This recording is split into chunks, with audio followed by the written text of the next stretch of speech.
Louvado seja o nome do Senhor. Deus é bom e a sua misericórdia dura para sempre. É por Ele que nós estamos aqui, porque dele e por Ele são todas as coisas.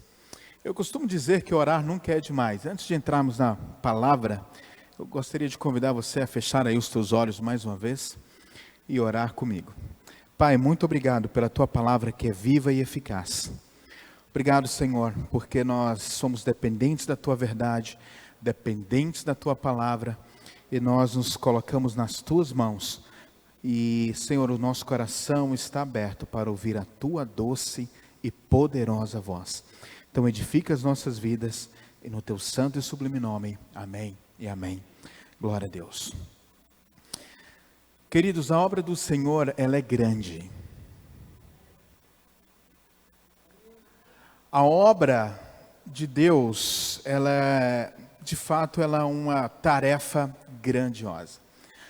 Mas apesar dela ser uma grande obra, ela é realizada com pessoas simples. É assim que o nosso Deus costuma trabalhar, é assim que o nosso Deus faz, é assim que Ele decidiu estabelecer a sua vontade neste mundo. A sua obra, eu costumo dizer que é o grande projeto da história da humanidade.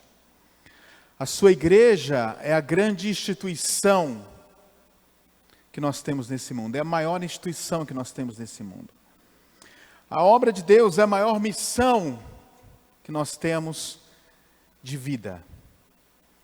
Mas mesmo sendo uma obra tão grande, mesmo se tratando de uma instituição tão poderosa como é a igreja, ela é realizada através de pessoas comuns, de pessoas simples como eu e como você. Somos pessoas comuns com um grande chamado, somos pessoas simples com uma grande missão. Apesar de sermos o que somos, Deus confiou a nós a maior de todas as missões. Ele nos chamou para fazermos parte daquilo que eu chamo de Dream Team, do time dos sonhos, o time que Deus sempre sonhou para executar a sua vontade no mundo, que se chama igreja. E eu e você somos parte desse maravilhoso projeto. A obra de Deus, ela é santa, mas mesmo sendo santa, ela é realizada por pessoas falíveis, por pessoas que erram, pessoas que fazem escolhas erradas, pessoas que tomam decisões erradas, pessoas que dizem coisas erradas, enfim. A obra de Deus é santa, mas é feita por pessoas falíveis. A obra de Deus, Ele não é feita através da nossa história, ela não é feita através da nossa experiência, ela não é feita através da nossa capacidade, mas a obra de Deus é feita através da unção que recebemos do alto. E quando nós falamos de unção, nós estamos falando daquela ação divina que se revela apesar daquilo que nós somos. Isso é unção.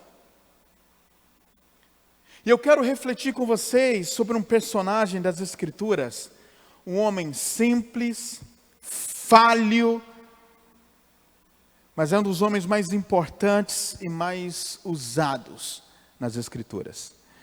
Eu quero compartilhar com vocês sobre Pedro. Amém? Meu tablet acaba de falhar. Mas vamos lá. É importante que você entenda algo comigo, irmãos. Deus usa pessoas falíveis para concretizar a sua obra. Lucas capítulo 5, nós vamos ver a experiência de que Pedro estava pescando a noite inteira, mas ele não conseguia pescar nada, ele não conseguiu realizar aquilo que ele tinha para fazer. A Bíblia diz que veio Jesus. Deixa eu só colocar aqui no meu. Só um minutinho, por favor. Vamos ver se agora vai. Isso. Vamos lá. Então eu quero falar com vocês sobre Pedro. Quero compartilhar com vocês sobre Pedro. Em Lucas capítulo 5 vai contar uma experiência de Pedro, essa que eu estou compartilhando com vocês. Ele era um simples homem, ele era um simples pescador. E a Bíblia diz que ele havia pescado a noite inteira, havia trabalhado a noite inteira, mas não havia pescado nada. E aí, meus irmãos, vem Jesus e libera uma palavra sobre a vida dele, deu uma orientação sobre o trabalho dele, e ele seguiu as orientações de Cristo, lançou a sua rede, e ele teve ali o que a Bíblia chama de pesca maravilhosa. Em seguida, meu irmão, Cristo olhou para ele e lhe fez um grande convite. Vocês lembram que convite era esse? Vinde a mim, e eu vos farei pescador de homens. Queridos, é importante observar na vida de Pedro alguns pontos. Não vamos ter tempo de fazer todas as leituras bíblicas, mas vamos pensar sobre algumas questões. A primeira questão, a primeira observação que eu quero pensar com você é o seguinte: Pedro era uma pessoa comum. A Bíblia diz que ele era um simples pescador. Fala comigo, simples pescador. E o que isso significa? Não significa nada. É importante que você entenda que tudo que Deus te manda fazer é maior do que você. Tudo que Deus me manda fazer é maior do que eu. Tudo que Deus nos manda fazer é maior do que nós mesmos. E a missão de pregar o Evangelho é a missão mais poderosa, a tarefa mais grandiosa, mais gloriosa que o homem pode ter. E não há nada, independente da posição que você ocupe, independente da profissão que você tem, independente do cargo que você ocupa, aquilo que você faz, não é maior do que o privilégio de arrancar pessoas do inferno e transportá-las ao reino de Deus. Não há missão maior do que você pegar pessoas e levá-las a terem um encontro com Jesus. Pedro era um simples pescador. E o que eu quero que você entenda nesse momento é que Deus usa pessoas simples. Deus usa pessoas comuns quando você estuda a história dos avivamentos. Nós vamos ver as histórias, por exemplo, de Dwight Lyman Moody. Este homem levou para Jesus pessoalmente, sozinho. Ele ganhou aproximadamente 1 milhão de vidas para Cristo. Sabe o que ele era? Sua família era muito humilde. Ele trabalhava como um sapateiro, um engraxate nas ruas da Inglaterra. Deus pegou esse simples homem e o tornou um canal de salvação para mais de 1 milhão de pessoas. Quando você estuda a biografia de Billy Graham, você vai ver algo muito interessante. Nós estamos falando de uma pessoa que era vendedor de leite da fazenda do seu pai. Ele entregava as garrafas de leite que seu pai tirava todas as manhãs. Deus pegou esse garoto, esse simples entregador de leite, e transformou no maior evangelista do século passado, pregando para mais de 270 milhões de pessoas. O segredo de um ministério frutífero não é confiar em si mesmo, mas é confiar neste poder, nesta unção que vem do alto para nós. O segredo de um ministério frutífero não é você olhar para si mesmo, mesmo sendo simples, mesmo tendo recursos limitados, mesmo tendo problemas no seu contexto familiar, mesmo tendo problemas financeiros, ainda assim, você tem um perfil que Deus costuma usar. É o que era Pedro.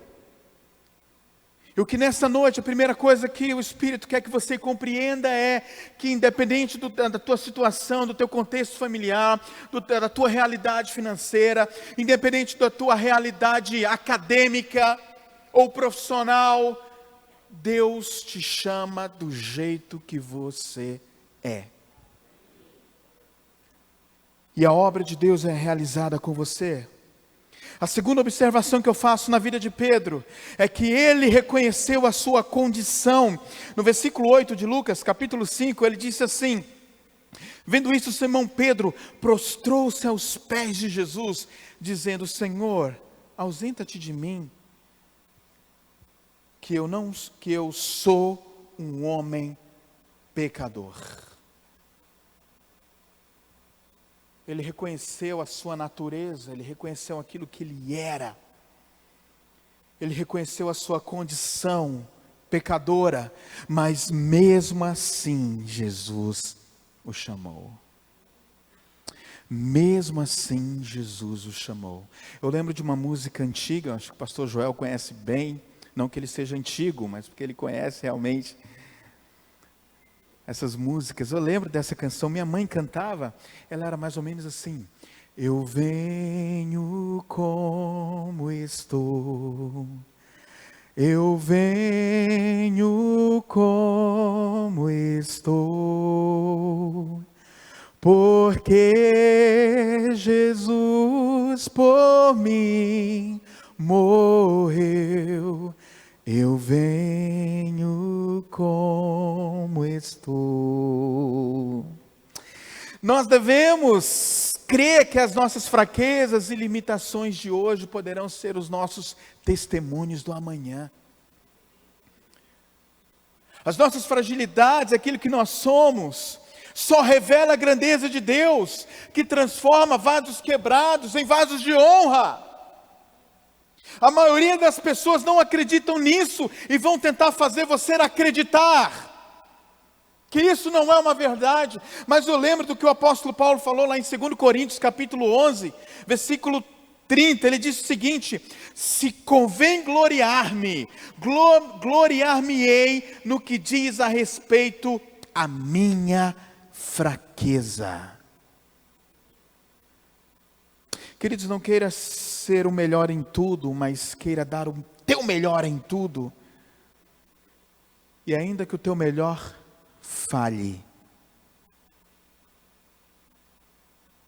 vale a pena dar o seu melhor.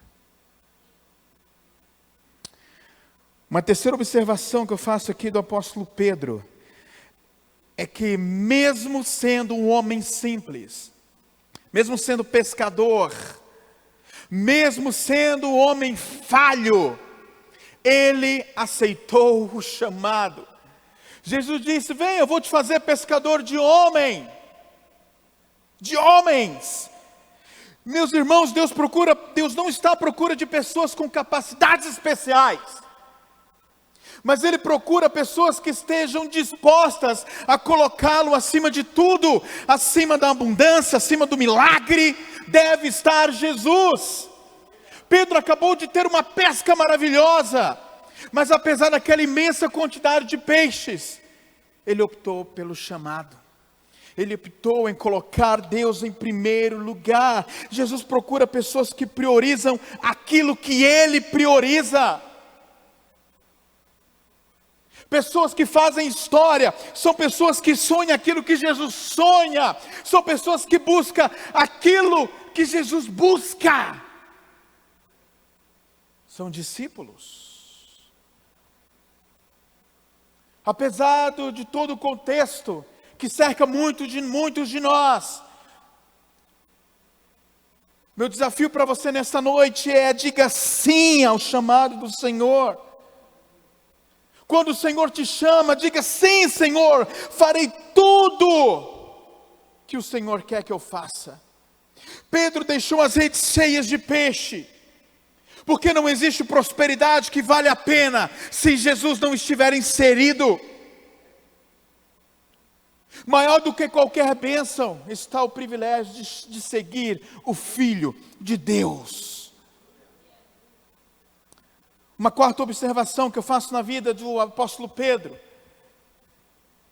ele demonstrou uma boa dose de ousadia. Em Mateus capítulo 14, versículo 22, mostra que Jesus ficou para trás para orar e mandou seus discípulos ir adiante. E aí no meio da noite, os ventos estavam fortes. A Bíblia diz que as ondas açoitavam o barco. De repente Jesus aparece lá no meio. Os discípulos começam a gritar, mas Jesus logo acalma os discípulos dizendo: sou eu, Jesus, não há o que temer. E aí Pedro fala algo sensacional. Ele diz: se tu és Jesus, manda-me ter contigo por sobre as águas. E Jesus disse o que? Você lembra? Vem. E o que é que aconteceu? Pedro ouviu aquela voz, ele saiu do barco e começou a andar por sobre as águas. Querido, Jesus vai fazer por você aquilo que você acredita que Ele pode fazer. Eu vou repetir, porque você não entendeu. Jesus, Ele vai fazer por você aquilo que você acredita que Ele pode fazer. O que significa, irmãos? Se você acredita que Ele cura, Ele vai curar. Se você acredita que Ele libera dons, Ele vai liberar dons sobre a tua vida.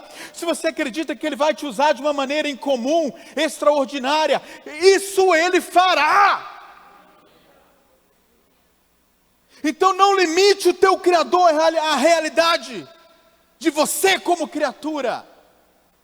A Bíblia diz que Ele é poderoso para fazer infinitamente mais. É importante que você entenda, meu irmão, quando você pede força para Deus, Ele te dá desafios para te tornar uma pessoa mais forte. Quando você pede sabedoria, Ele te dá equações difíceis para você selecionar. Quando você pede por prosperidade, Ele te dá ideias novas e energia para trabalhar. Se você pede para Deus coragem, Ele vai te dar inimigos para você vencer. Você crê nisso que eu estou dizendo, irmãos? Se você pede amor, Ele vai colocar pessoas carentes e difíceis para serem amadas. Se você pede o livramento de espinho na tua carne, Ele vai te dar graça para suportar. E é assim que Ele faz. A quinta observação a respeito de Pedro: ele demonstrou medo diante de um cenário desfavorável e perdeu a oportunidade de continuar vivendo uma experiência fora do comum. A Bíblia diz que quando ele saiu do barco, ele começou a reparar a força do vento. Nesse momento ele teve medo e começou a afundar. Nesse momento ele começou a submergir. Quando ele tirou os olhos de Jesus, ele demonstrou medo diante daquele cenário de fortes ventos, de ondas contrárias. Você percebe o quanto ele era comum? Vocês estão acompanhando o meu raciocínio? Você percebe o quanto ele era uma pessoa comum? Quantas vezes perdemos coisas porque trocamos a fé pelo cenário? Trocamos a experiência pelo vento forte. Trocamos o sobrenatural pelos sons dos ventos, pela altura das ondas. Muitos ministérios ficam pelo meio do caminho. Muitos projetos param no meio do caminho. Porque houve uma troca de foco. Tiraram o foco daquele que o chamou e começaram a focar na força dos ventos e nas ondas contrárias. Fica uma reflexão aqui para vocês: diante de um cenário desafiador, você se coloca como vítima ou como responsável do que vai acontecer? Pedro se colocou como vítima naquela situação, e muitos de nós nos colocamos. Querido, estou falando de um homem falho, simples, mas que foi tremendamente usado pelo Senhor. Uma sexta observação: ele teve uma atitude baseada nas suas emoções. Tudo que Deus está trazendo aqui nessa noite faz parte do nosso cotidiano, sim ou não? Pedro, ele agiu baseado nas suas emoções. Em João capítulo 18, mostra que ele tirou ali a sua espada. A Bíblia diz, olha só o que diz o versículo 10. Então Simão Pedro tinha uma espada, desembanhou-a e feriu o servo do sumo sacerdote, cortando-lhe a orelha. Obrigado, meu irmão. E o nome do servo era Malco, mas Jesus disse: Pedro, põe a tua espada na bainha. Não beberei eu o cálice que o meu pai me deu? O que isso significa, irmãos? Significa que é comum as pessoas agirem com emoções afloradas. Isso faz parte da vida, isso faz parte do ministério. Queridos, diante de situações assim, de momentos de estresse, aprenda a contar até 10. Fala assim comigo: eu preciso aprender a contar até 10. O problema é que em muitos casos, os estragos são feitos por conta disso. Por conta de ações em momentos de desafios, mas ações não pensadas. Nessas situações, pessoas costumam ser feridas com as nossas palavras, com as nossas escolhas. Tem um detalhe aqui nesse texto, lá em Lucas capítulo 22, versículo 50, falando desse mesmo texto, tem uma outra perspectiva. O texto diz assim: e um deles feriu o servo do sumo sacerdote, cortou a orelha direita. E respondendo Jesus disse: deixai-os, basta. Tocando-lhe a orelha, o curou. O que isso significa? Apesar das nossas atitudes enérgicas, por conta das situações cotidianas, Jesus sempre está reparando os estragos que as nossas atitudes promovem. Ele sempre repara situações. Sétima observação na vida de Pedro: ele falhou com Jesus. Você lembra, Lucas capítulo 22, a partir do versículo 54, Jesus foi pego, foi levado até ali a casa do sumo sacerdote. E ali Pedro sentou ali no cantinho, e me chama a atenção alguns pontos nesse texto. O texto diz assim: então prendendo-o, levaram e puseram na casa do sumo sacerdote, e Pedro seguia de longe, e havendo acendido fogo no meio do pátio, estando todos sentados, assentou-se Pedro entre eles. E com certa criada, vendo estar assentado ao fogo, pusesse os olhos nele, disse: este também estava com ele. Porém, ele o negou, dizendo: mulher, eu não o conheço. Ele disse que não o conhecia. Pouco depois, vendo um outro, disse: tu és também deles. Mas Pedro respondeu: homem, eu não sou. E passado quase uma hora, outro afirmava, dizendo: também este verdadeiramente estava com ele, pois também é galileu. E Pedro disse: homem, não sei o que dizes. Pedro falhou com Jesus, e essa falha revelou no mínimo 3 situações. Primeiro, ele negou a Cristo. Ele disse: não o conheço. Segundo, ele abriu mão da sua identidade de cristão, pois ele disse: não sou. Vocês estão me entendendo, irmãos? Terceiro, ele abriu mão da verdade, quando ele disse: não sei o que dizeis. Um dos homens mais usados por Deus em toda a história bíblica falhou com Jesus. Mas ao contrário de muitos homens, Deus não é rancoroso. Os planos dele estão acima das nossas falhas. Quando temos uma revelação que vem do alto, Cristo nos coloca em lugares de influência apenas para revelar ao mundo que Ele transforma esses vasos falhos e quebrados em vasos que o glorifica, em vasos de honra. Eu creio que Deus está liberando algo na vida de alguém aqui. Mas uma situação, uma outra observação. Mesmo tendo todo esse currículo, Pedro estava naquele grupo, no capítulo 2 de Atos, que recebeu o Espírito Santo. Naquele derramamento do Espírito, aqui ele atingiu uma convergência de realidades. Eu costumo muito falar sobre isso. Ele atingiu ali uma convergência de realidades físicas e espirituais. E ali Pedro se encheu de coragem e ousadia. O enchimento do Espírito Santo, como eu tenho falado nos cafés com Deus, ele representa o enchimento do Espírito Santo. É quando Deus compartilha uma porção de si próprio conosco. Apesar das nossas falhas, Deus ainda compartilha uma porção dele conosco.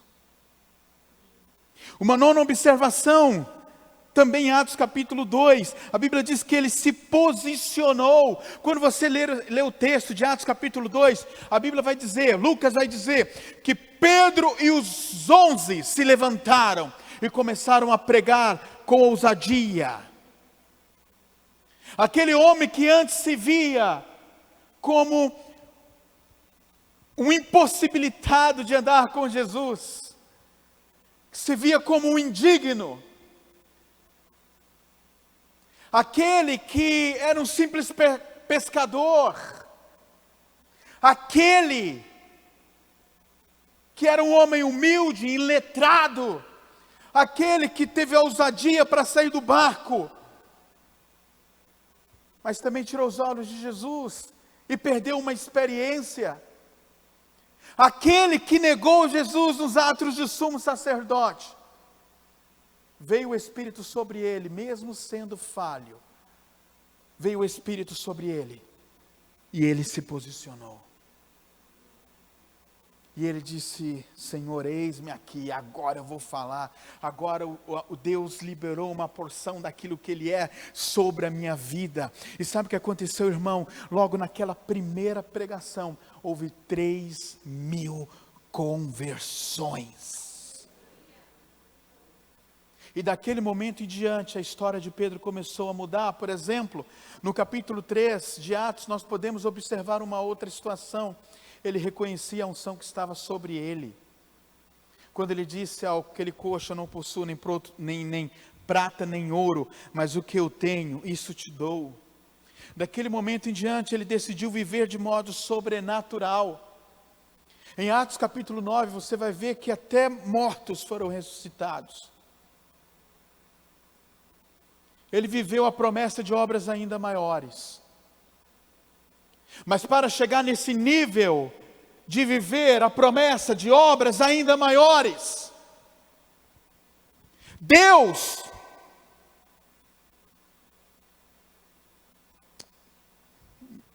fez tudo isso com um homem simples. Deus fez tudo isso com um homem comum, falho, como eu, como você. O que isso significa, irmãos? O que essa mensagem significa? Significa que nós não estamos isentos de falhas. Nós não estamos isentos de erros. Nós erramos, nós falhamos. Mas apesar disso, o Senhor ainda nos usa. Não deixe que suas falhas, e não permita que pessoas construam muros na tua caminhada ministerial, na tua caminhada cristã, por causa dos seus erros. Deus te diz nessa noite que apesar de todas essas coisas, Ele nos usa. Lembra do que eu falei no início dessa mensagem? A obra de Deus é uma obra muito grande, mas ela não é feita por homens grandes, ela não é feita por mulheres grandes, ela é feita por pessoas simples. Na nossa insuficiência, o Espírito vem e nos torna suficientes para realizar aquilo que Deus quer que realizemos. Essa é a palavra de Deus para você nesta noite. Vamos orar. Senhor, muito obrigado, porque Tua palavra é viva e eficaz. Que possamos vivê-la, que possamos compreendê-la e que possamos alcançar tudo aquilo que Tu tens para nós. Nós nos colocamos nas Tuas mãos e Te pedimos, Senhor, perdoa as nossas falhas. Somos humanos, somos falhos, cometemos erros, mas sabemos que ainda assim o Senhor nos usa. Muito obrigado. Amém.